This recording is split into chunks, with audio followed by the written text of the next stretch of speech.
Dzień dobry Państwu, nazywam się Kaja Rupocińska i zapraszam dzisiaj Państwa do zwiedzenia pokoju marmurowego i przyjrzenia się pocztowi władców polskich pędzla Marcello Bacciarellego.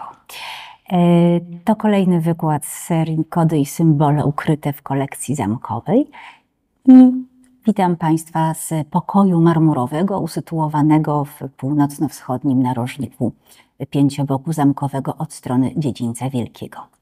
Znajdujemy się w dość niewielkim pomieszczeniu, ono ma wymiary 9 na 8 metrów, 5,5 metra wysokości i w zasadzie od początku istnienia nie zmieniło swojego kształtu. Kiedy przechodzimy przez apartament wielki, do którego pokój marmurowy należy, zwiedzamy wnętrza utrzymane w stylu stanisławowskim.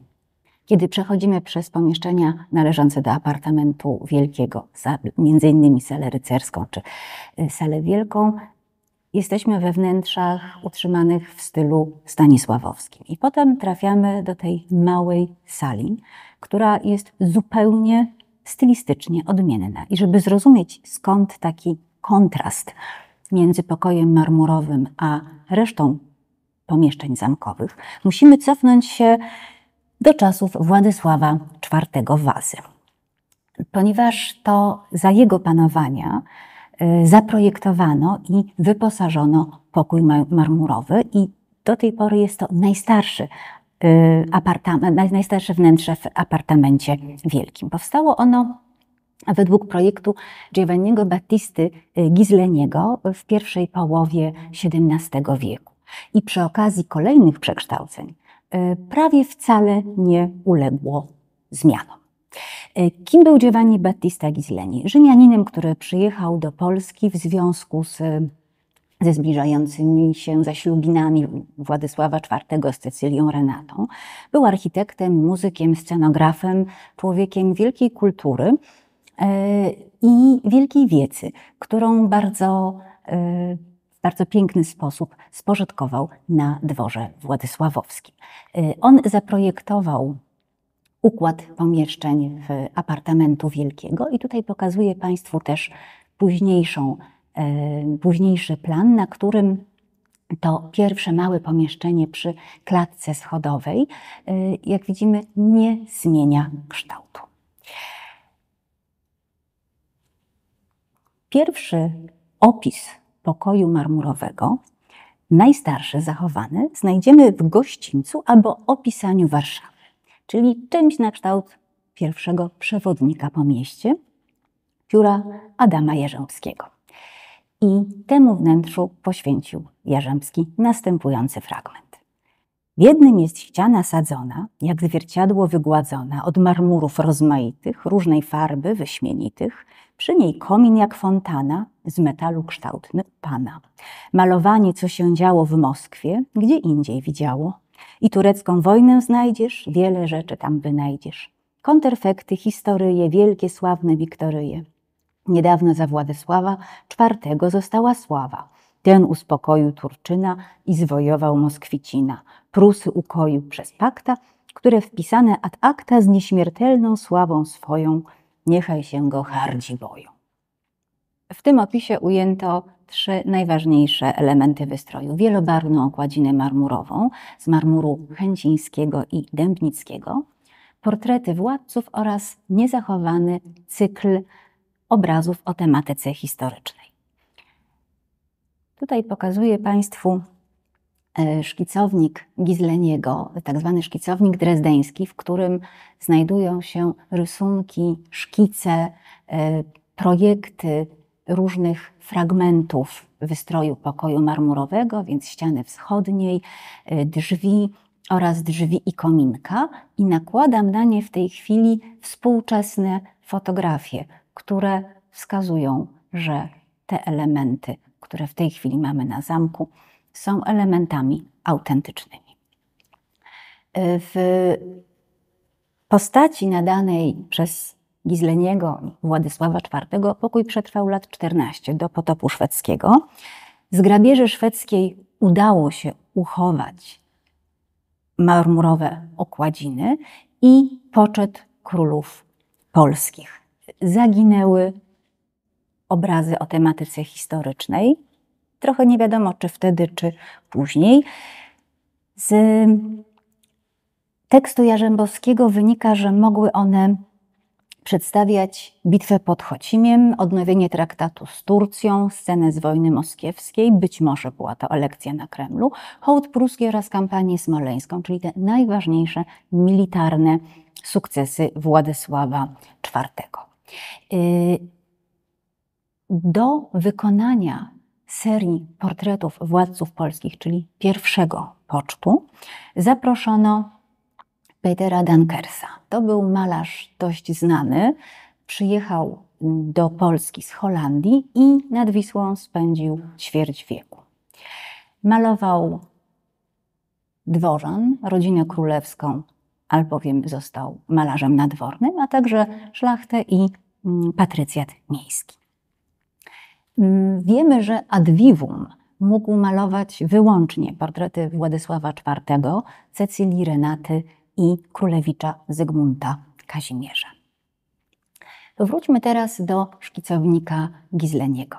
Wynika zeń, że portrety, które wchodziły w skład pierwszego pocztu, zwanego też Jagiellońską familią, miały kształt ośmioboczny, niespotykany w innych powstałych wówczas galeriach portretowych.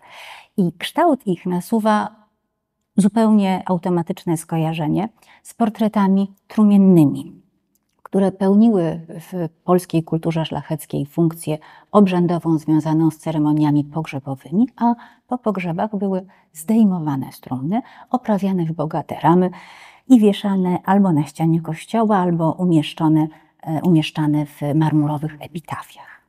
Był to jednak zwyczaj, tak jak już wspomniałam, typowy dla szlachty, duchowieństwa i czasem stanu miejskiego. Ośmioboczne wizerunki z pokoju marmurowego, te, które przedstawiają poczet władców Polski i nie tylko Polski, nie pozostają więc w bezpośrednim związku z królewskim ceremoniałem pogrzebowym, mimo że, podobnie jak portrety trumienne, wykonane były farbami olejnymi na blasze. Galeria przodków i koligatów Władysława IV, zawieszona na marmurowej okładzinie ściennej, spełniała więc trochę podobną funkcję jak szlacheckie epitafia i można przypuszczać, że portretom bardzo świadomie nadano ośmioboczny charakter, ośmioboczny kształt przypominający szlacheckie konterfekty trumienne. Prawdopodobnie w pokoju marmurowym doszło do jedynego w swoim rodzaju połączenia i przystosowania królewskich aspiracji dynastycznych oraz gustów i obyczajów sarmackich. Poczet pierwszy z pokoju marmurowego, ten pędzla Petera Dankersa, przedstawiał wizerunki trzech spokrewnionych ze sobą dynastii: Jagiellonów, Wazów oraz Habsburgów. W zamyśle pokój marmurowy miał być sanktuarium poświęconym dynastii jagiellońskiej, której polscy Wazowie czuli się spadkobiercami i kontynuatorami. W galerii portretów przedstawiono w kolejności chronologicznej, a wiemy o tym, jakie to były portrety z dokumentów XVIII-wiecznych, więc po kolei. Mieliśmy konterfekty Władysława Jagiełły z Jadwigą, Elżbiety Rakuszanki, świętego Kazimierza, Zygmunta Starego i Bony Sforcy, Zygmunta Augusta i jego pierwszej żony Elżbiety, Anny Jagiellonki, Katarzyny Jagiellonki oraz jej męża Jana III Wazy, króla szwedzkiego, Zygmunta III Wazy i Anny Austriaczki, czyli rodziców króla Władysława IV, żonę Cecylii Renaty i syna Zygmunta Kazimierza. Poza tym znalazł się tu też portret drugiej żony Zygmunta III, Konstancji. Habsburgów reprezentował Karol, arcyksiąże austriacki, i jego żona Maria. Rodzice Cecylii Renaty, czyli cesarz rzymski Ferdynand II i cesarzowa Maria Anna. A z dalszych istotnych krewnych dodano portret Jadwigi. Choć to nie ona, a Sonka Holszeńska była przodkinią Władysława w linii prostej. Jednak portret Jadwigi unaoczniał związki Jagiellonów przez dom andegaweński z dynastią piastowską. Pokój marmurowy powstał niedługo po narodzinach królewicza Zygmunta Kazimierza. I można przyjąć, że jego program ideowy był związany z ówczesną sytuacją polityczno-dynastyczną w Polsce. Jak pamiętamy, po śmierci Zygmunta Augusta tron polski stał się tronem elekcyjnym, więc o następstwo tronu dwór musiał zabiegać. Zadanie to ułatwiło w pewnym sensie panujące w Polsce przekonanie, że Wazowie są dynastią rodzimą, spokrewnioną z Jagiellonami, choć tylko po kądzieli. Ale nie da się ukryć, że koneksje jagiellońskie stanowiły ważny atut w rozgrywkach o sukcesję. I stąd też w tym poczcie znalazł się wizerunek nieletniego królewicza, nieoficjalnego, ale prawdopodobnego następcy na tronie Jagiellonów. Do tego te historyczne wiktorie, o których wspomniałam, czyli zwycięstwa Władysława IV, miały na celu wykazanie pozytywnego, istotnego wpływu, jaki na losy Rzeczpospolitej miała nowa dynastia, czyli Wazowie. Jak wiemy z projektu wprowadzenia na tron królewicza Kazimierza Zygmunta nic nie wyszło. Młody człowiek zmarł i po Władysławie IV tron objął Jan Kazimierz, jego brat. W czasie przekształceń doby stanisławowskiej te portrety, które w zasadzie możemy sobie w znakomitej większości jedynie wyobrazić, zdjęto i złożono w magazynie. One przez jakiś czas wisiały w pałacu pod blachą, przez jakiś czas w Belwederze, a po śmierci Stanisława Augusta Poniatowskiego zostały sprzedane na aukcjach. Kilka z nich trafiło do Radziwiłłów, kilka do Tarnowskich, a prawie połowę kolekcji kupił włoski marszant Bacigalupi. Do naszych czasów zachowało się jedynie kilka obrazów. Między innymi Władysława Jagiełły i Bony Sforcy, Zygmunta Augusta i Cecylii Renaty oraz dodany już później przez innego niż Dakers malarza wizerunek Jana Kazimierza. 4 portrety znajdują się w zbiorach nieborowskich, a portret Cecylii Renaty w tej chwili należy do zbiorów Muzeum Historycznego w Moskwie. Trafił tam z tej części kolekcji, którą kupił Galuppi. I to w zasadzie tyle, ile udało się ustalić na temat tego pierwszego pocztu, który stanowił bardzo istotny element programu ideowego pokoju marmurowego. Co do samego wnętrza, to historia wyglądała następująco.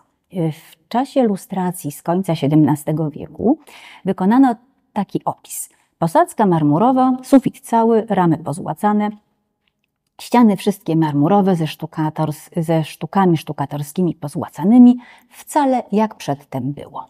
Czyli mniej więcej można sobie wyobrazić, że wyglądało to tak. W pierwszej połowie XVIII wieku, a więc za Wettynów, pokój marmurowy został nieznacznie przekształcony, a mianowicie włączono drugą serię portretów królewskich, władców i ich małżonek. Nad kominkiem umieszczono pełnopostaciowy portret Augusta III. Jak rozwieszono inne, nie wiemy, ale na pewno one zakłóciły pierwotną, bardzo harmonijną kompozycję pokoju, bo Adam Naruszewicz pisał o tym tak.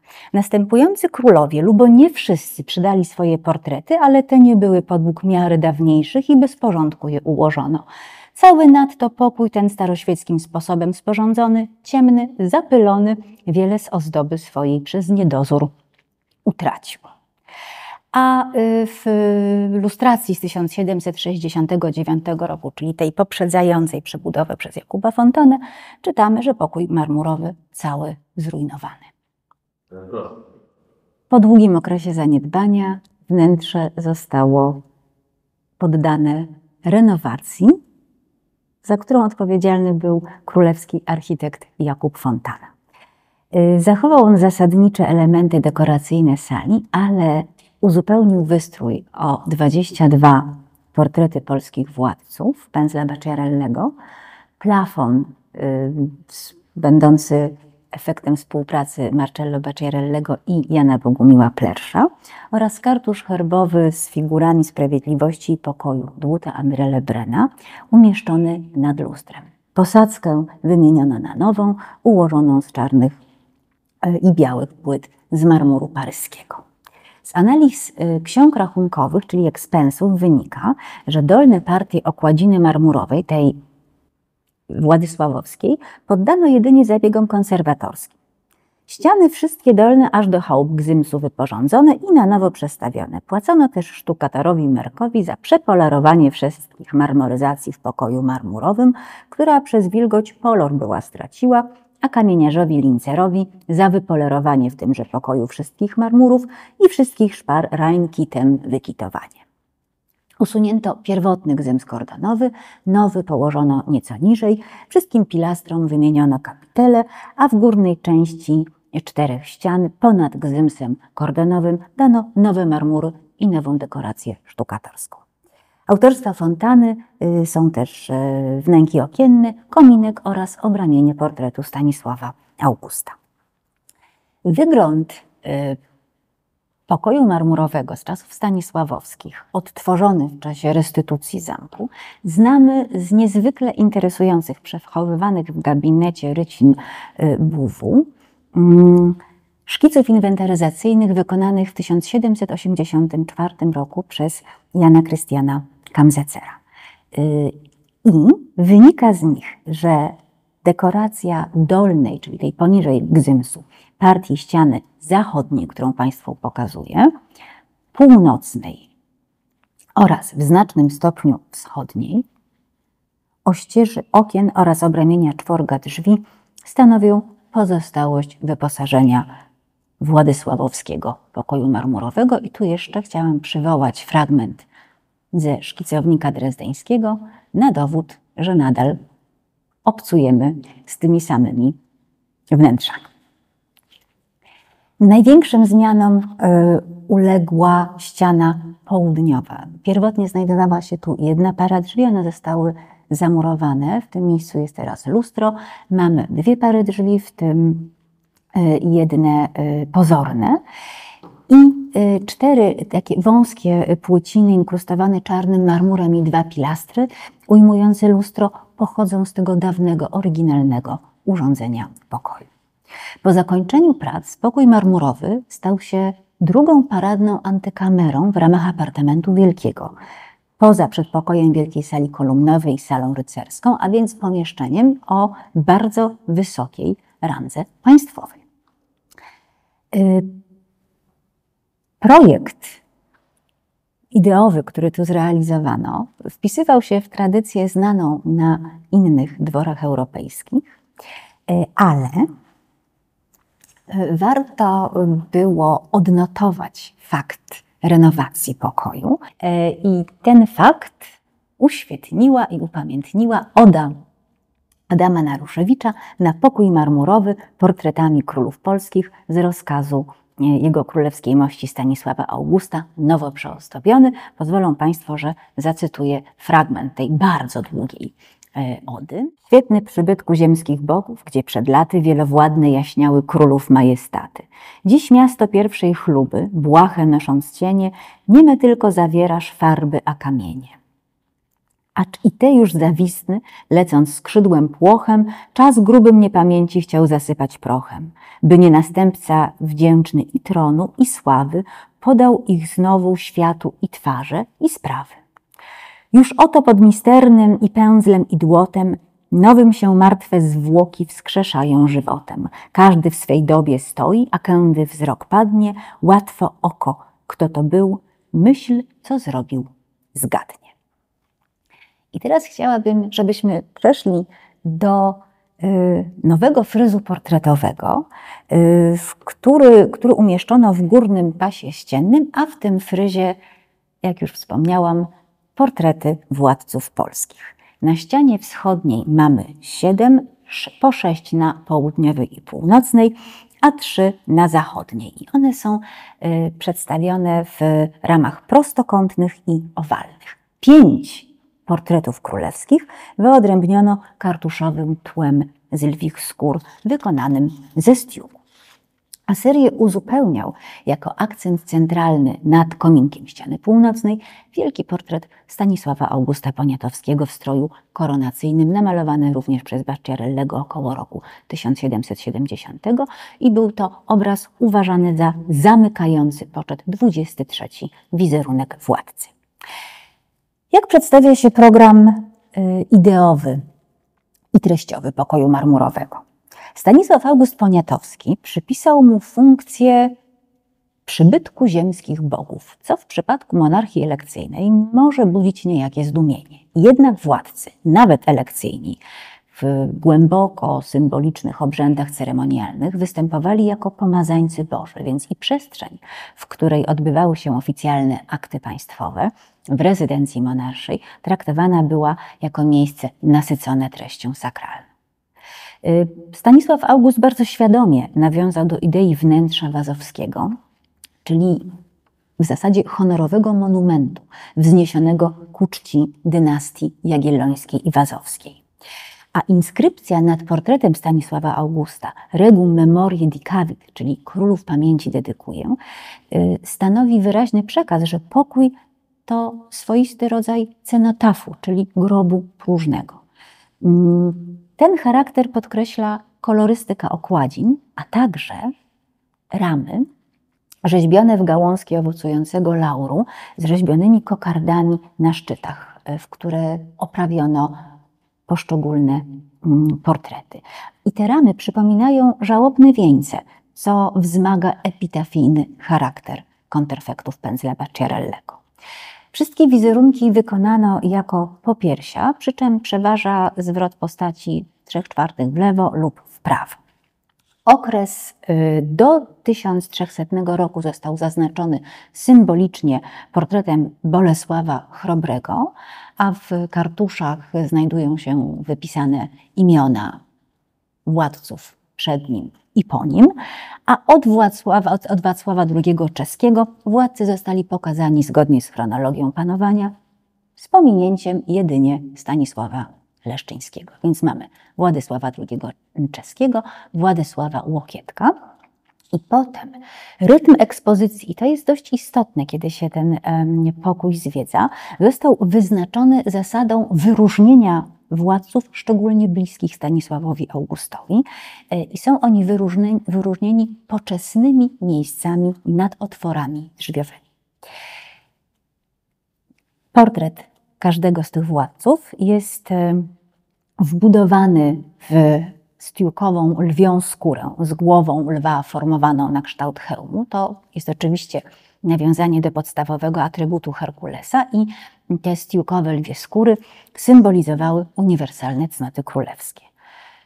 Pod stiukiem, pod tym kartuszem mamy przedstawione skrzyżowane gałęzie palmy, które odnosiły się do rządów zapewniających obfitość i trwałość państwa oraz do militarnych zwycięstw monarchów. I w te gałęzie palmowe wplecione są korony, tak zwane triumfalne, to są znaki chwały cesarskiej, sięgające jeszcze tradycji Imperium Rzymskiego. I tak, pod Kazimierzem Wielkim widnieje korona muralis, odnosząca się do zasług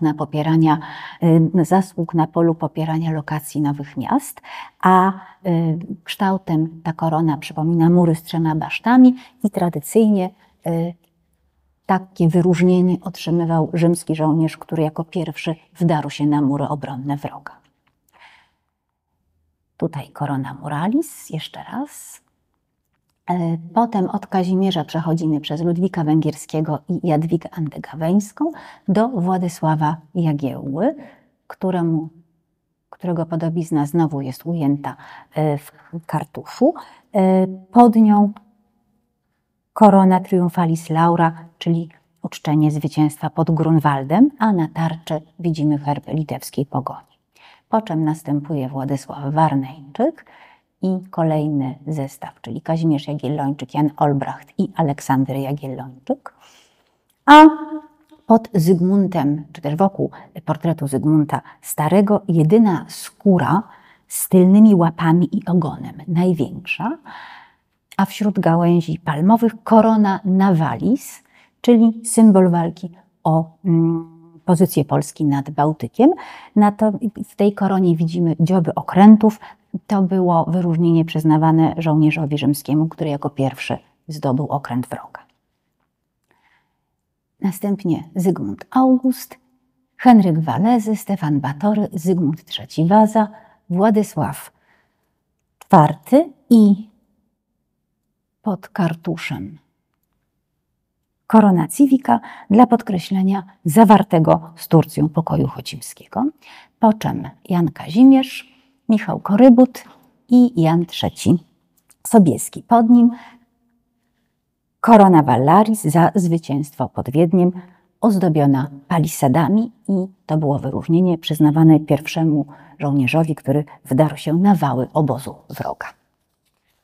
Następnie August II Mocny i August III Sas. Ściana wschodnia pokoju marmurowego została jeszcze na dodatek ozdobiona 4 płytami z czarnego marmuru ze złoceniami, które przedstawiały trofea sławiące królów wojowników. W każdej kompozycji był to inny element wpleciony w bukiet wawrzynu, regiment, buława, i one są umieszczone między portretami królewskimi. A między ostatnim Wielkim Piastem i Wielkim Jagiełłą mamy portret Stanisława Augusta Poniatowskiego w stroju koronacyjnym. Sprawa uzyskania portretu, który odpowiadałby godności monarszej, stała się w pierwszych latach jego panowania kwestią bardzo istotną.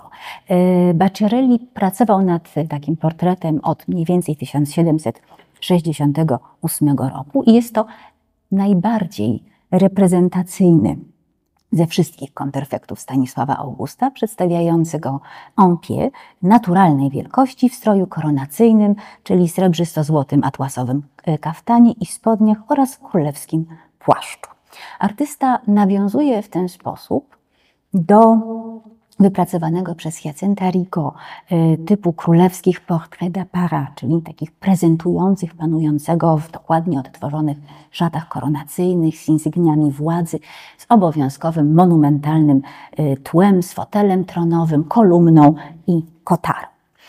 Mimo że nasz portret nie jest bezpośrednio wzorowany na żadnym z wizerunków ówczesnych monarchów, to można znaleźć również analogię do portretu Augusta III pędzla Louis de Sylvestra ze względu na ułożenie płaszcza, ustawienie postaci, gesty rąk, a także do wczesnego portretu Stanisława Augusta, wykonanego jeszcze w 1764 roku przez Krzysztofa Józefa Wernera, za którym Bacciarelli powtórzył charakterystyczne, nieco niezręczne ustawienie nóg modela w takim jakby odwróconym kontrapoście.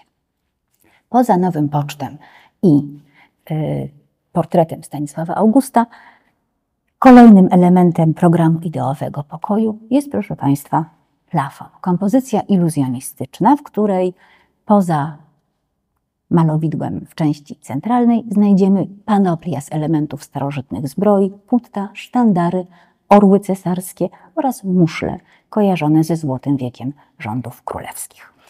Tutaj pokazuję Państwu szkic Kamzecera, a tutaj piękne zdjęcie panoramiczne i powiększenie rzeczonego plafonu. Widzimy tutaj następującą scenę. W niebiańskiej sferze przybytku znajdowała się sława wieczność. Atrybutem jej była kolista obręcz z przymocowanymi gwiazdami, symbolizująca cyrkularną naturę wieczności oraz nieskończoność kosmosu. I ta obręcz była niczym korona, która miała zwieńczyć czoła tych, którzy zasługują na wieczną pamięć. Trąba, choć trzymana przez płótno, to atrybut sławy głoszącej pamiętne czyny monarchów polskich. Główny przekaz tej kompozycji jest taki: życie człowieka ustaje, ale wieczność zachowa pamięć o czynach tych najważniejszych, najlepszych i najszlachetniejszych. Płótna towarzyszące bogini symbolizują obecność mus, czyli córek bogini pamięci, Mnemozyny, i to nam spina ten program. A do mus przecież zwracali się z prośbą o natchnienie artyści, by upamiętnić chwalebne czyny bohaterów historycznych i współczesnych. Jedno z płótn, co można zauważyć, jak się odpowiednio długo przygląda plafonowi, trzyma w dłoniach tomik kronik królewskich. Tym samym przybytek ziemskich bogów staje się siedzibą mus, czymś na kształt archaicznego muzejonu, świątynią artystycznych inspiracji Stanisława Augusta Poniatowskiego. I podkreśleniu tej roli służy również tablica pod marmurową konsolą z inskrypcją sławiącą Lebrena, Bacciarellego i Fontanę, którzy przekształcili wnętrze pokoju marmurowego, ale oczywiście z poruczenia króla. Naprzeciwko portretu Stanisława Augusta na ścianie południowej, nad lustrem, w którym zupełnie nieprzypadkowo zwielokrotnia się wizerunek króla, znajduje się kartusz herbowy z figurami sprawiedliwości i pokoju Dłuta André Lebrena. Sprawiedliwość trzyma w ręku miecz i szalki wagi. Tutaj chciałam Państwu pokazać tę rzeźbę, która została przedstawiona na takiej pierwszej powojennej wystawie, na której prezentowano ocalałe fragmenty wystroju zamkowego. Mechanizm zegara wskazuje na upływ czasu, ale to jest upływ czasu pod kontrolą władcy, symbolizowanego przez kartusz herbowy. Czas odmierzany zegarem nabierał znaczenia uniwersalnego i ucieleśniał pojęcie państwa jako rozumnie skonstruowanego mechanizmu napędzanego mądrością. Jeszcze raz portret króla Stanisława Augusta. Tym razem chciałabym zwrócić Państwa uwagę na ramę portretu, ponieważ są w niej przedstawione i insygnia królewskie, wieniec laurowy, herb króla i Rzeczypospolitej, ujęty łańcuchem orła białego. I stąd wynika nam obraz króla uprawnionego do sprawowania władzy na wzór i podobieństwo szlachetnych poprzedników, mecenasa nauki i sztuk pięknych, który ku kształceniu mądrych i cnotliwych obywateli oraz przeniesieniu swego imienia dzięki sukcesom na polu mecenatu w wieczność będzie podejmował liczne wysiłki. W pokoju marmurowym przedstawiono temat typowy dla dworskiej kultury europejskiej. Wątek komemoratywny i gloryfikujący powiązano z aktualną sytuacją polityczną państwa i własnym programem politycznym króla. Mamy tu do czynienia z potrójnym programem. Po pierwsze z adoracją i gloryfikacją królewskich antenatów Stanisława Augusta Poniatowskiego, którzy służą mu przykładem i doświadczeniem. Po drugie, wysławiona zostaje potęga sztuki jako środka utrwalenia pamięci o czynach najsławniejszych, najważniejszych władców.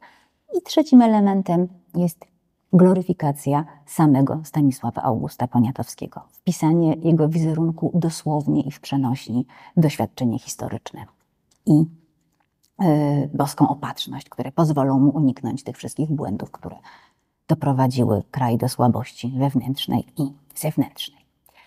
Istotne i myślę, że ciekawe jest też zajrzenie do kuchni artystycznej, to znaczy zastanowienie się, skąd Bacciarelli czerpał wzory do portretów w poczcie zawartych.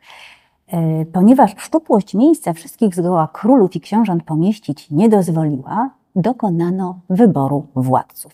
Prawdopodobnie dokonał go sam Stanisław August, być może pomagał mu w tym Adam Naruszewicz. A co do samych prac malarskich zachował się opis przekazany przez Jana Feliksa Piwarskiego. Aby o ile możności zatrzymały podobieństwo z naturą wizerunki zeszłych monarchów, sprowadzono do Warszawy za staraniem króla obrazy królów polskich, które się znajdowały po starych zamkach i ratuszach. Mając przez takowy sposób kilka portretów jednego w króla, obierał Bacciarelli za wzorowy według połączonych zdań Stanisława Augusta Poniatowskiego, Albertrandiego, znawców i własnego, ten z portretów, który najwięcej razy był powtarzany. Tak uzgodniwszy podobieństwo mającego być odmalowaniem królewskiego oblicza, usiłował dalej Bacciarelli wynaleźć osobę najwięcej zbliżającą się podobieństwem do tego króla, którego miał malować. Tyle przysposobiwszy się, wykonywał przedsięwzięty obraz. Czyli mamy tu do czynienia z jakąś taką bardzo dogłębną analizą ikonograficzną i z poszukiwaniem modela, który by w jakiś kompaktowy sposób przedstawiał podobieństwo swoją twarzą do twarzy tego czy innego władcy. To jest też ciekawe, że korzystał Bacciarelli z odrysów również głów panujących, z nagrobków, na przykład Kazimierza Wielkiego i Kazimierza Jagiellończyka z katedry wawelskiej. To też jest istotne, że portrety ostatnich Jagiellonów były już w dużej mierze wzorowane przecie na wizerunkach żywych królów. One do naszych czasów, czy też do czasów Bacciarellego się zachowały. W związku z tym malarz opierał się na konkretnych portretach z epoki, przeważnie malarskich, czasem rytowanych, i tworzył takie wizerunki, kompilacje. W takim stanie, jaki widzą Państwo na zdjęciu, pokój marmurowy przetrwał do 1835 roku. Po upadku powstania listopadowego na polecenie cara Mikołaja I portrety królów wywieziono do Rosji. Marmury zdarto z przeznaczeniem m.in. do wystroju cerkwi w Warszawie, tej, którą stanowił przebudowany kościół Pijarów na Placu Krasińskich, czyli obecna katedra polowa Wojska Polskiego. Część marmurów trafiła do rezydencji namiestnika Paskiewicza w Hoblu, a kilka płycin do kamienicy Strzałeckiego, czyli kamienicy pod Gigantami w Alejach Ujazdowskich, skąd wróciły na zamek po restytucji w latach 70. i 80. A w roku 1918 zamek został rezydencją prezydenta RP i muzeum. I teraz tak wyglądają zdjęcia oraz szkice z elementami zachowanymi w czasie tych prac, o których też opowiadałam Państwu przy okazji Gabinetu Monarchów Europejskich, z prac inwentarzowych. I tutaj widzimy fragmenty obrysu kominka, drzwi, klamkę. I to były zachowane części oryginalne. I teraz w okresie dwudziestolecia nie przywrócono starego wyglądu, dawnego wyglądu pokojowi marmurowemu. Te okładziny, o których Państwu mówiłam, nie wróciły na zamek. Wrócił natomiast poczet władców po traktacie ryskim, czyli po 1921 roku. Konsola, drzwi i rzeźby. I to były te elementy, które w 1939 roku staraniem pracowników Zamku Królewskiego i profesora Stanisława Lorenza udało się schować przed Niemcami. I one powróciły do odbudowanego zamku w latach 80. Oraz wróciła też część tych oryginalnych marmurowych okładzin, głównie tych z kamienicy pod Gigantami. Więc w tej chwili to, co oglądamy, jest w dużej mierze kompilacją elementów oryginalnych i elementów zrekonstruowanych na podstawie tych wspaniałych szkiców Kamsecera. Historia dwóch pocztów królewskich z pokoju marmurowego wpisuje się w dłuższą historię w ogóle tworzenia wizerunków, serii wizerunków królów polskich. W historii Polski takim pierwszym i chyba najistotniejszą serią była Kronika Polaków Macieja Miechowity z początku XX wieku. Tutaj pokazuję Państwu odrysy władców Polski, w tym Jadwigi. Bardzo istotnym przykładem był tak zwany orzeł treterowski, czyli taka kompozycja, w której w sylwetkę orła białego wpisane były chronologicznie postaci, portrety władców polskich. I to był bardzo popularna kompozycja. Taki plakat polityczny, prosty i dość czytelny. Taki, który wskazywał na jedność państwa polskiego i na ciągłość następujących po sobie władców. Potem mieliśmy ten poczet władysławowski i poczet Bacciarellego, a w XIX wieku, również zanim powstał poczet Matejki,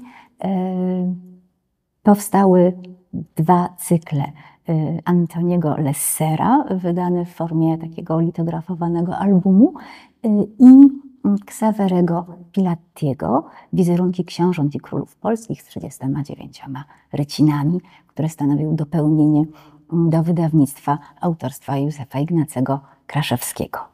Zresztą sam poczet Bacciarellego też był kopiowany, trawestowany, naśladowany w obrazach sztalugowych, w miniaturach, w rysunkach, rycinach i pod koniec wieku XVIII i w pierwszej połowie wieku XIX.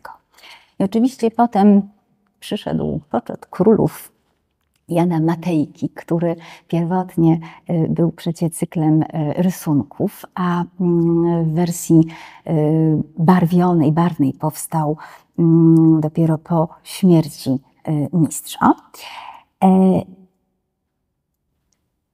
Tutaj pokazuję Państwu te wizerunki, które przecie doskonale wszyscy znamy, bo to jest chyba ten poczet, który najlepiej jest rozpoznawalny. I w zasadzie po odzyskaniu przez Polskę niepodległości wydawać by się mogło, że tematy związane z monarchią nie są jakoś szczególnie istotne. Ale chciałam pokazać Państwu fragment niezrealizowanego projektu Zofii Stryjeńskiej, która stworzyła serię portretów guwaszowych królów Polski. Tu akurat taka historia się wydarzyła, że prawa do reprodukcji wykupił Edward Wedel i stworzył coś w rodzaju programu lojalnościowego, a mianowicie do czekolad dołączał nalepki z podobiznami i albumy kolekcjonerskie. W związku z tym być może nasi dziadkowie lub pradziadkowie mają gdzieś w swoich zbiorach takie albumiki.